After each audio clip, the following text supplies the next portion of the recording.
Captain Jake Morrison stood in the big round room where aliens from many worlds came to make important choices.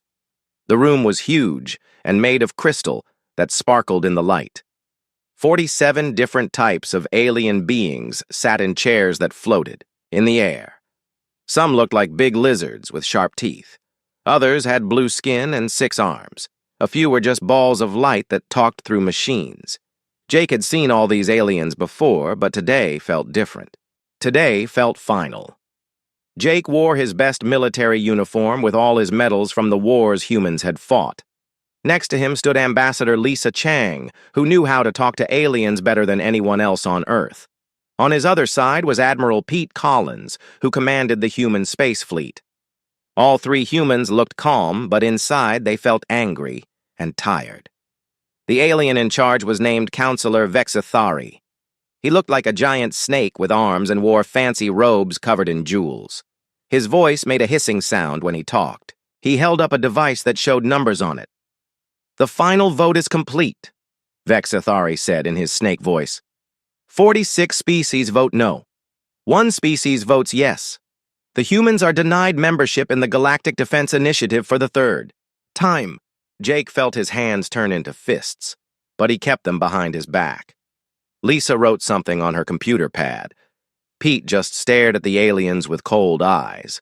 They had expected this result, but it still hurt like a punch in the stomach. An alien that looked like a walking tree with many eyes spoke up. "Perhaps humans can try again in 10 years when they learn to be more peaceful and less dangerous." Another alien that was shaped like a rock with crystals growing out of it made a grinding noise that meant agreement. "Humans fight too much. They solve problems with violence. They are not ready to join civilized species." Jake heard these same words every time humans asked to join the council. The aliens always said humans were too mean, or too wild, or too stupid. They said humans needed to prove they could be trusted. But every time humans tried to prove themselves, the aliens found new reasons to say no. A blue alien with tentacles, instead of arms, waved them around as it spoke. "Humans are young and foolish. They think they know everything, but they know nothing. Come back when you have wisdom." Jake had heard enough. He stepped forward, and his military boots made loud sounds. On the crystal floor, all the floating alien chairs turned to look at him. The room became very quiet. "Counselor Vexithari," Jake said in a strong voice that carried across the big room, "humanity removes its request to join this group. We will never ask again." The aliens started making surprised noises. Some hissed, others buzzed. A few made sounds like breaking glass. They were confused because humans always came back every few years to ask again. Jake continued talking. "Starting right now, all trade deals between humans and council species are over.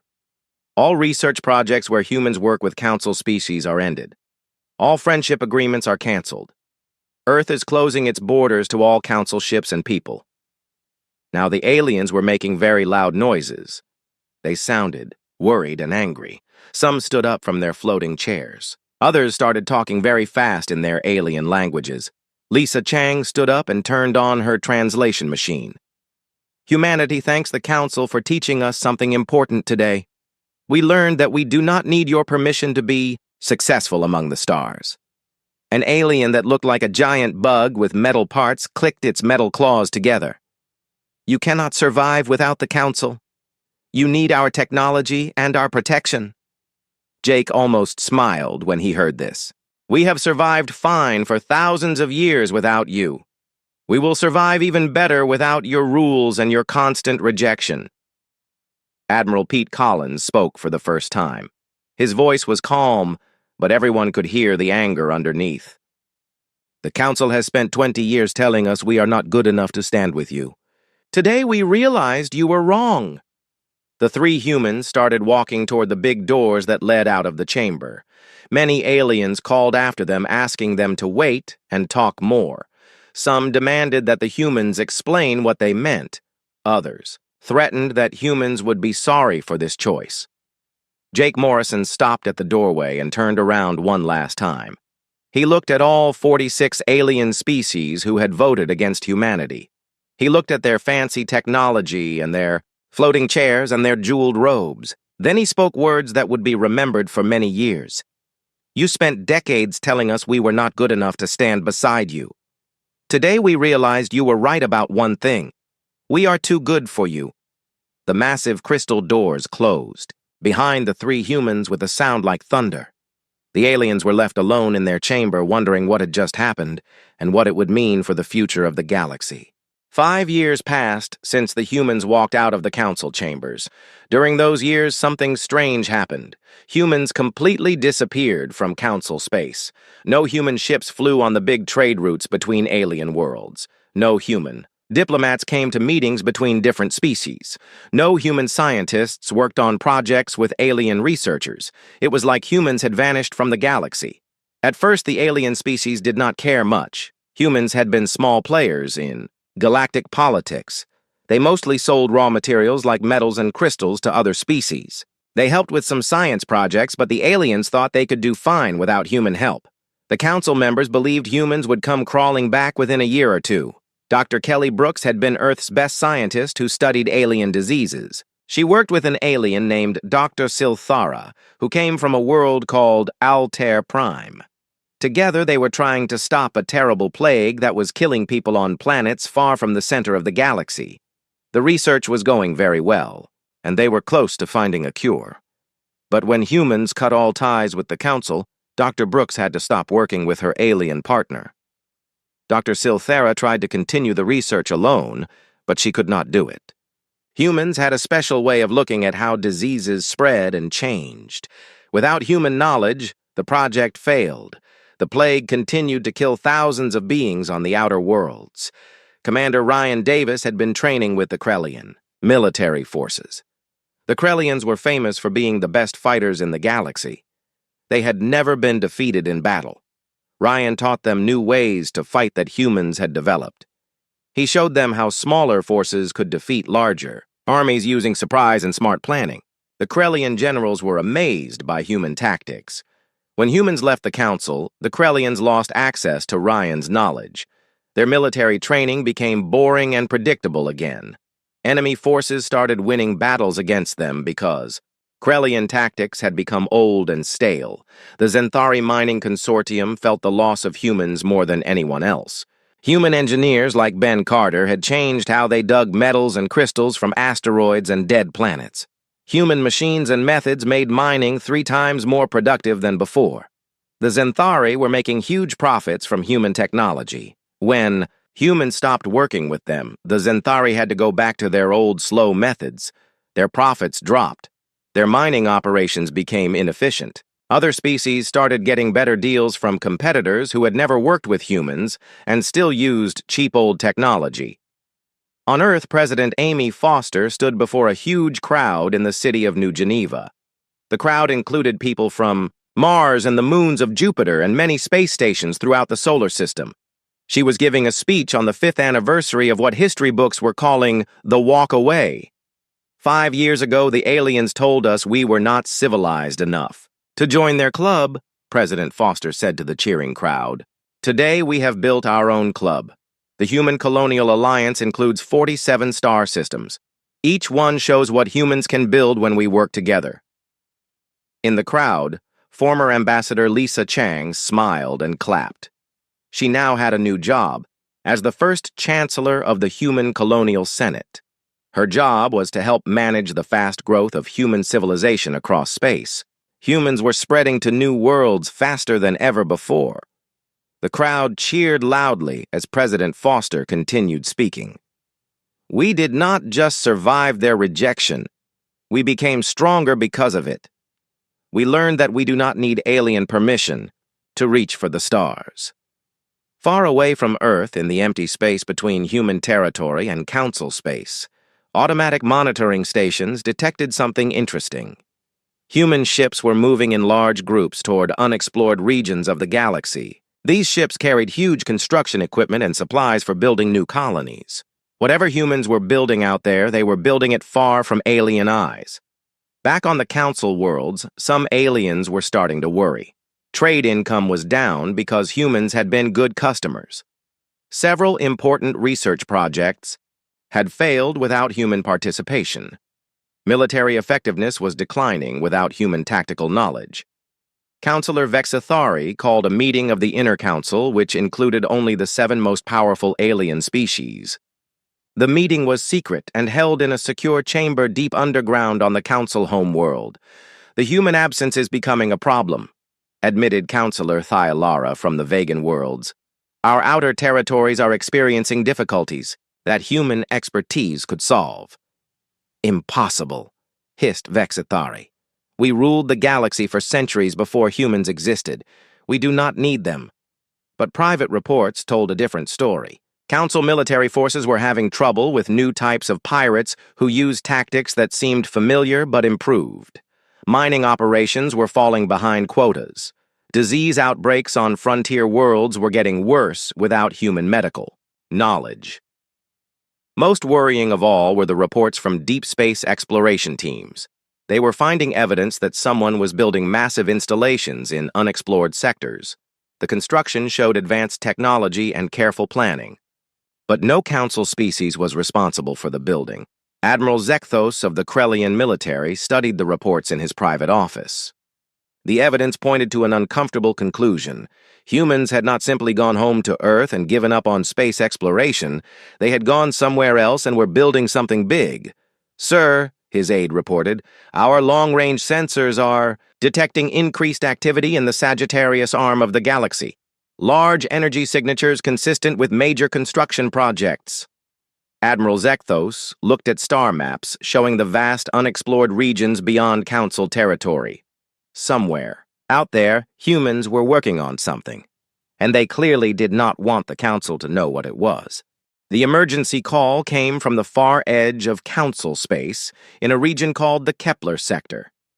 The message was broken and filled with static noise, but the fear in the voice was clear to everyone who heard it. This is Colony Ship Eternal Dawn, calling for help. We are under attack by ships we do not recognize. They will not answer our calls for communication. Their weapons are beyond anything we have seen. Please send help immediately. Then the communication stopped completely. Admiral Zekthos of the Krellian Empire received the distress call at his headquarters on the military world of Krell Prime. The Krellians were the strongest fighters in the Council, and they took pride in protecting weaker species from pirates and raiders. No unknown enemy would be allowed to attack innocent civilians in Krellian territory. Zekthos immediately ordered a battle group of 50 warships to investigate the attack. The ships included his best crews and most advanced weapons.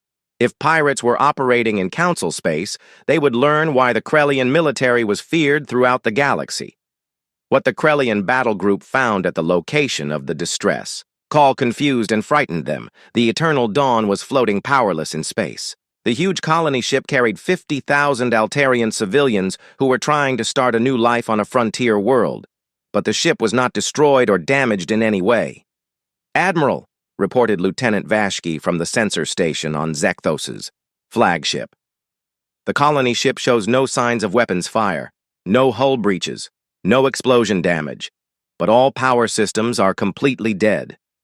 Admiral Zekthos had fought in dozens of space battles during his long career. He had seen ships destroyed by plasma cannons and missile strikes. He had seen vessels torn apart by boarding parties and explosions, but he had never seen anything like this. "What is the status of the crew and passengers?" he asked. "All life. Signs are stable, sir. They appear to be unconscious but not injured. Medical scans show they are sleeping, but we cannot wake them up." This made no sense to the Krellian admiral. Pirates attacked ships to steal cargo or take prisoners for ransom. They did not put entire crews to sleep and leave ships floating in, space undamaged. What kind of enemy had technology that could disable a ship without destroying it? 3 weeks later, another incident happened in the Vegan cluster. A Zenthari mining fleet was found drifting in space near an asteroid field. Like the colony ship, these vessels showed no battle damage. Their crews were unconscious, but alive. Most disturbing of all, the valuable ore they had mined was gone, but the ships and miners were untouched. Back on Altair Prime, Dr. Silthera studied medical reports from both incidents. She had been working on disease research before humans left the Council, and now she found herself investigating a new mystery. The unconscious crews showed signs of exposure to some kind of neural disruptor. It was technology that could put people to sleep without harming them. The attackers wanted to disable, not destroy, she reported to an emergency council meeting. This suggests they either have extreme restraint or complete confidence in their ability to defeat us. Counselor Vex Thari slammed his clawed hand on the speaking platform. These are random pirate attacks in remote sectors. Criminals taking advantage of our expanded territory. We must increase patrols and show strength. But other council members were reaching a different conclusion. The attacks showed detailed knowledge of council ship movements. The technology was far more advanced than anything pirates typically used. The pattern of operations seemed familiar, but also improved, like someone had taken council tactics and made them better. On the human world called New Terra in the distant Sagittarius Arm, General Carl Henderson reviewed intelligence reports from his deep space reconnaissance teams. The former Earth Marine now commanded the Human Defense Force, which protected the growing human civilization from threats. Council fleets are investigating the incidents, he reported to President Foster through secure communication channels. Their military forces are spread thin, trying to cover all the new territory they claimed after we left their space. President Foster nodded from her office on Earth. What about our new friends? The Liberation Fleet grows stronger every day. We were not the only species the Council rejected or ignored over the centuries. There are dozens of civilizations out there, and they are very interested in alternatives to Council membership. Neither Foster nor Henderson mentioned the third group of species they had contacted. These were not just rejected applicants like humanity. These were species that had suffered under Council rule for generations. They wanted more than just an alternative to the Council. They wanted revenge against their oppressors. The attacks continued over the following months. Council cargo ships found themselves disabled and robbed, but with crews left alive. Military patrols discovered their weapon systems mysteriously failing during routine exercises. Communication relays in remote sectors went offline for hours, at a time before mysteriously reactivating. Each incident showed the same pattern: advanced technology used with surgical precision, no unnecessary casualties or destruction, professional military operations carried out by forces that seemed to know exactly how Council defenses worked. Dr. Silthara made a disturbing discovery while analyzing data from the latest attack. The energy signatures left by the mysterious weapons matched theoretical designs that had been developed years earlier, designs created during joint research projects between Council species and human scientists. The technology is familiar, she reported to Admiral Zekthos during a secure meeting. It matches weapons concepts that were explored in cooperative projects before humans left the Council. Are you saying humans are responsible for these attacks? The Krellian admiral asked. I am saying someone is using technology that was developed with human participation. But the weapons have been refined and improved far beyond the original designs. Whoever is using them has had years to perfect the technology. Admiral Zekthos stared at the star charts showing the locations of recent attacks. All of them were in remote sectors far from the core worlds where the Council's main military strength was concentrated. The attackers seemed to know exactly where Council defenses were weakest. Send word to all sector commanders, he ordered. Increase patrols in the outer territories, and begin long-range reconnaissance of the Sagittarius Arm. I want to know what the humans have been building out there. The discovery came from Dr. Elena Santos, who had once been Earth's top expert in alien languages. For 6 years after humanity left the Council, she had been working in the far reaches of the galaxy, trying to talk with newly discovered species. Her job was to create ways for humans to communicate with aliens that the Council had never contacted. During her work, Dr. Santos found an ancient race called the Kethmari. These beings were older than any species in the Council. They had been watching galactic civilization for millions of years and keeping detailed records of everything that happened. When Dr. Santos finally learned how to read their historical files, she discovered something that would change everything. The Council was not created to bring peace and cooperation to the galaxy, Dr. Santos explained to an emergency meeting of the Human Colonial Senate on New Terra. Representatives from 47 human worlds had gathered to hear her report. According to Kethmari records, the Council was formed to prevent any single species from becoming too powerful. Chancellor Lisa Chang leaned forward in her chair. Explain what you mean. The original Council species were all about equal in military strength and technology. They created their alliance specifically to suppress any new species that showed rapid advancement. Humanity was not rejected because we were too aggressive. We were rejected because we were advancing too quickly and they saw us as a threat. The revelation shocked everyone in the chamber. Representative Greg Miller from the Mars colonies stood up. How many other species have they suppressed over the centuries? Hundreds, Dr. Santos replied with a grim expression. The Kethmari archives document species after species that applied for council membership only to be rejected and then isolated until their expansion stopped. Some civilizations collapsed completely. Others learned to survive in the outer regions of the galaxy far from council space. President Foster attended the meeting through hologram from Earth. Dr. Santos, did the archives show whether any of these suppressed species ever organized resistance against the council? That is where the story becomes very interesting, Madam President. The Kethmari records stopped being updated about 50 years ago, right around the time when several extinct species started appearing again in the far galactic rim. Species the Council believed they had successfully eliminated from the galaxy. Meanwhile, in Council space, similar discoveries were being made through different sources.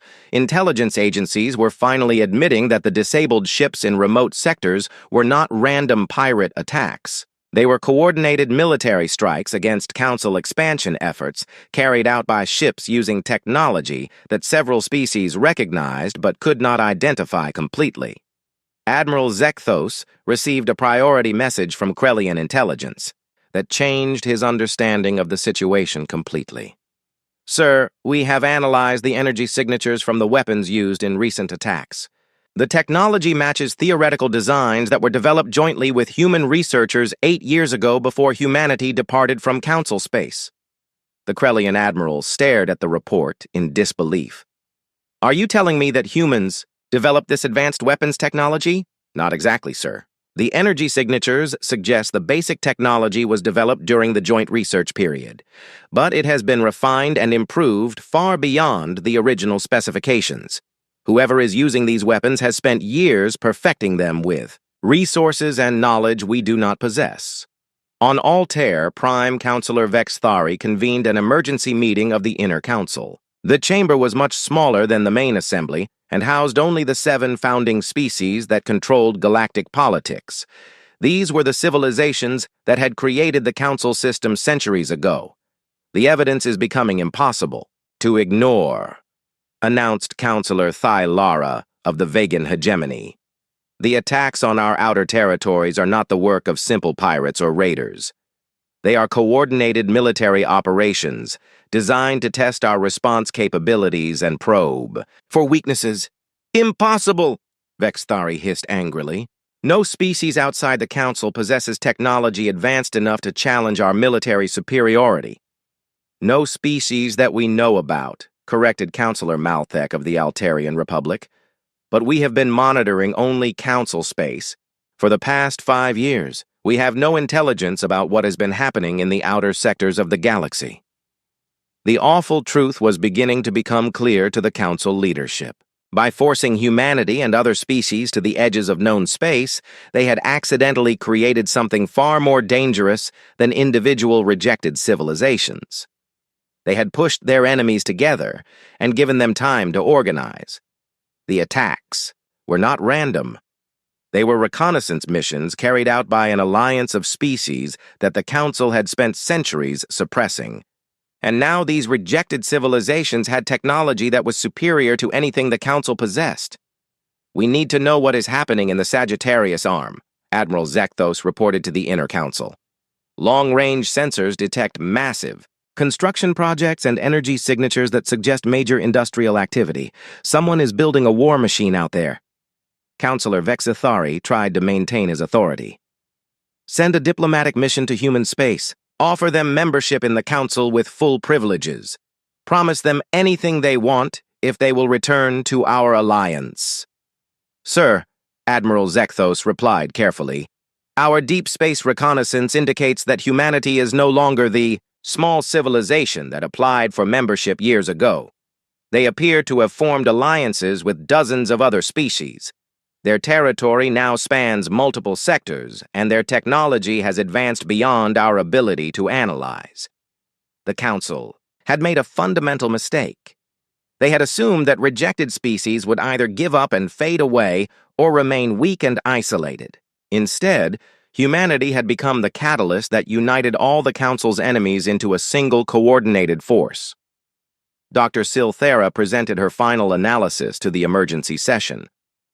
Based on all available evidence, we are facing an alliance of technologically advanced species led by humanity. They possess weapons that can disable our ships without destroying them. They have detailed knowledge of our military procedures and defensive capabilities. Most importantly, they have had years to prepare for this confrontation, while we remained ignorant of their activities. The room fell silent as the implications became clear. For centuries, the Council had maintained power through superior military force and political control. Now they faced an enemy that was not only technologically superior, but also had every reason to seek revenge for decades of suppression and humiliation. The message arrived at every Council world at exactly the same time. It was broadcast on all communication frequencies in 47 different languages. The transmission was brief and direct, but absolutely terrifying in what it promised for. The future of galactic civilization. To all members of the Galactic Council, this is Admiral Susan Walsh commanding the Free Galaxy Alliance fleet. Your centuries of oppression and manipulation end today. Surrender your military assets immediately and prepare for regime change. This is your only warning. The holographic image showed a human woman wearing an unfamiliar military uniform. She stood on what appeared to be the bridge of a massive warship, unlike anything in Council databases. Behind her, figures from many different species worked at control stations. The Council recognized some of these alien types as species they had thought were extinct or completely irrelevant to galactic politics. Councillor Vexithari immediately called an emergency session of the full Council. This is clearly a human plot to destabilize the galactic order that has brought peace and prosperity for centuries. We must respond with overwhelming military force to crush this rebellion before it spreads. But Admiral Zekthos was studying real-time intelligence reports that painted a very different picture. Counselor, our deep space reconnaissance teams are reporting enemy fleet movements in 7 different sectors simultaneously. Their numbers appear to be substantial. How substantial? Demanded Counselor Thylara. Preliminary estimates suggest they outnumber our combined fleets by a ratio of 3 to 1, possibly more, and their technology appears to be significantly more advanced than our own capabilities. The Council chamber fell completely silent. For 6 centuries, the Council had maintained political control through superior military strength. The possibility of facing a technologically superior enemy with greater numbers had never been seriously considered by the leadership. On the bridge of the flagship, Liberation Admiral Walsh reviewed tactical displays with her command staff from multiple species. Colonel Nick Torres, formerly of Earth's Marine Corps, managed fleet coordination between dozens of different ship types. Dr. Priya Patel, who had once worked on Council research projects, had developed the neural disruption technology that allowed them to disable enemy vessels without killing their crews. Admiral, reported Commander Sarah Kim from the communications station, Council fleets are mobilizing throughout the core worlds. They are pulling military forces from the outer territories to concentrate their strength. Exactly as we predicted, Admiral Walsh replied calmly. Commander Reed, what is the status of our liberation fleets? Commander Alex Reed, who had once served as a Council translator before defecting when he witnessed their oppression tactics, consulted with his multi-species crew. The Kethamari Deep Fleet reports ready for operations. The Zarthani Resistance confirms their positions. The Hive Mind Collective acknowledges preparation complete. What the Council leadership had failed to understand was that humanity had not simply been rejected and gone home to sulk. Over the past 6 years, humans had become the organizing force that united dozens of suppressed, ignored, and manipulated species into a single coordinated resistance movement. The Free Galaxy Alliance included civilizations that had been fighting Council oppression for centuries. The first major battle occurred at the Vega Junction, a critical hyperspace nexus that controlled access to the core worlds where the Council's main political and military centers were located. Admiral Zekthos led a massive battle group of 200 ships representing the finest military technology the Council possessed. He was confident that overwhelming numbers would compensate for any technological disadvantages his forces might face. He was catastrophically wrong about everything. The Free Galaxy Alliance fleet materialized out of hyperspace in perfect formation. Their ships were unlike anything in Council military databases. The vessels seemed to bend light around themselves, making them difficult to target accurately. Their weapons fired energy beams that passed through Council defensive shields as if they did not exist. The battle lasted exactly 14 minutes.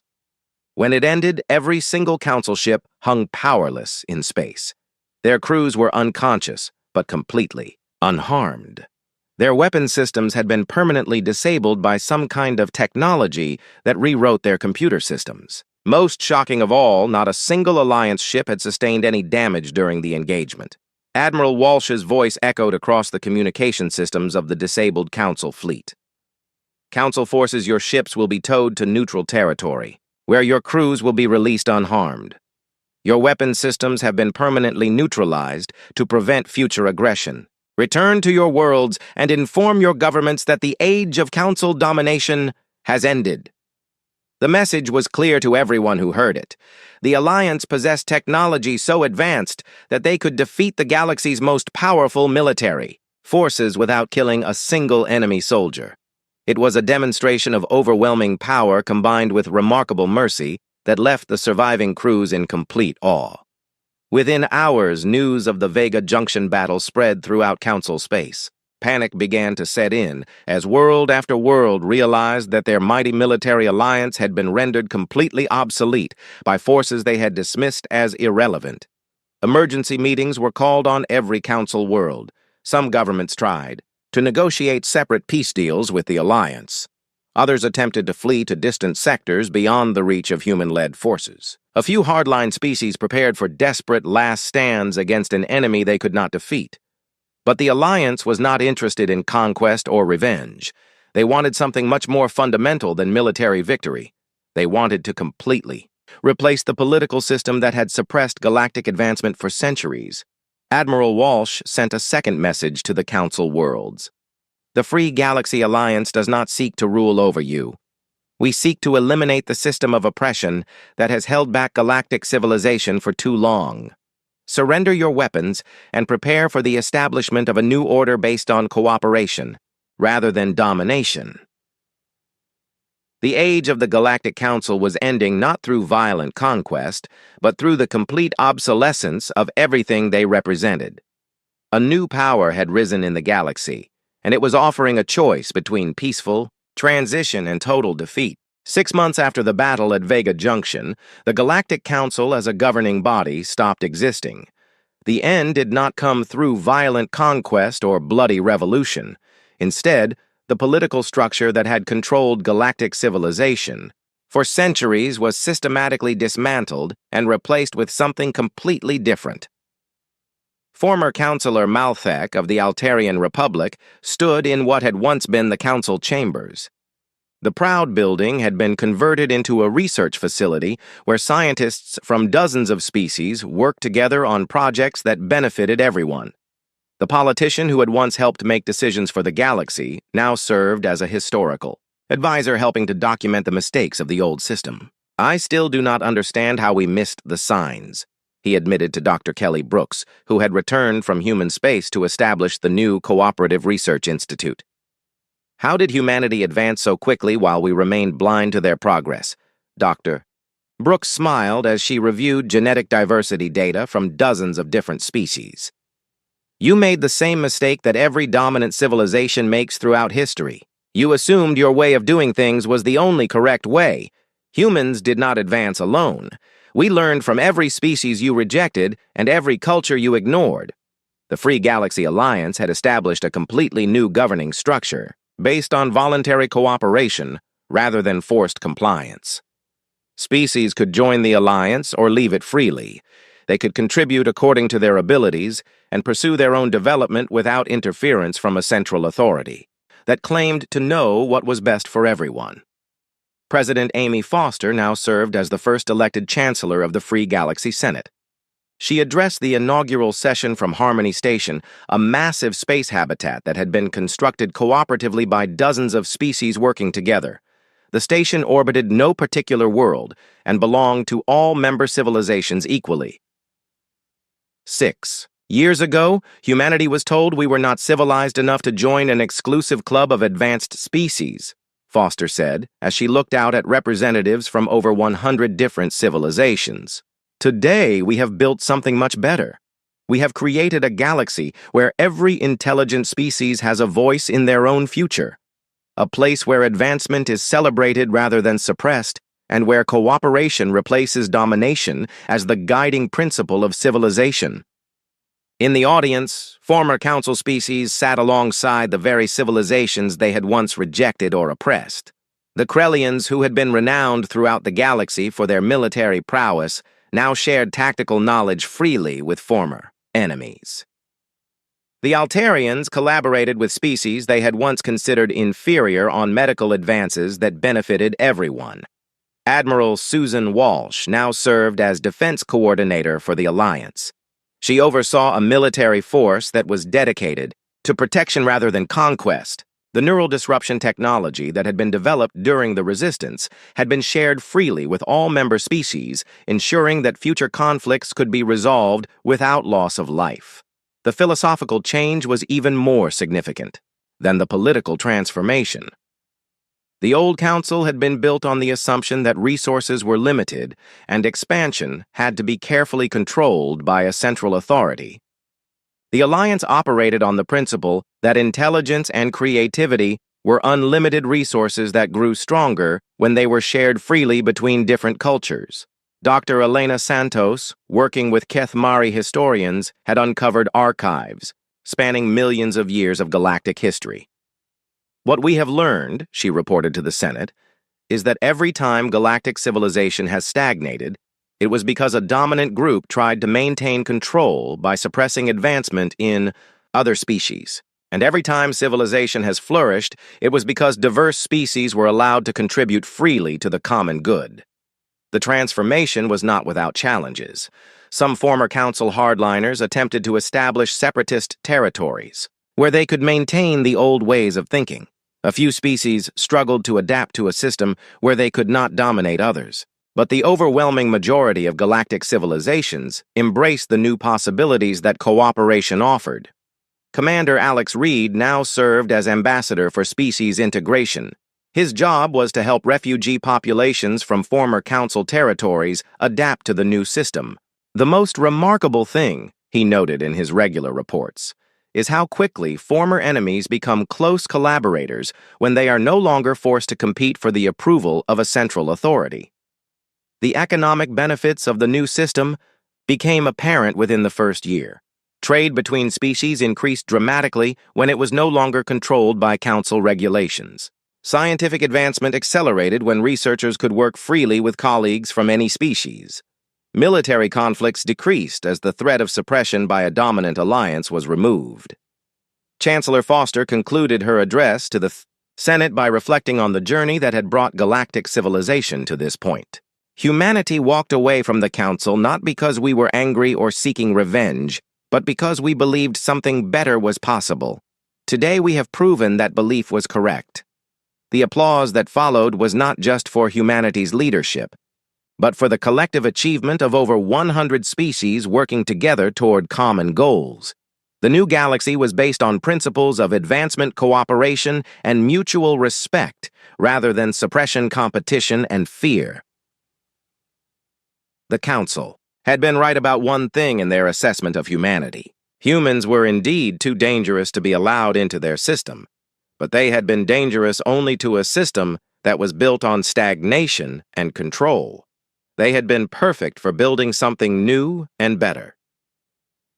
The age of the Galactic Council was over. The age of the free galaxy had begun, and it promised a future where every species could reach its full potential without fear of suppression by those who claimed to know better.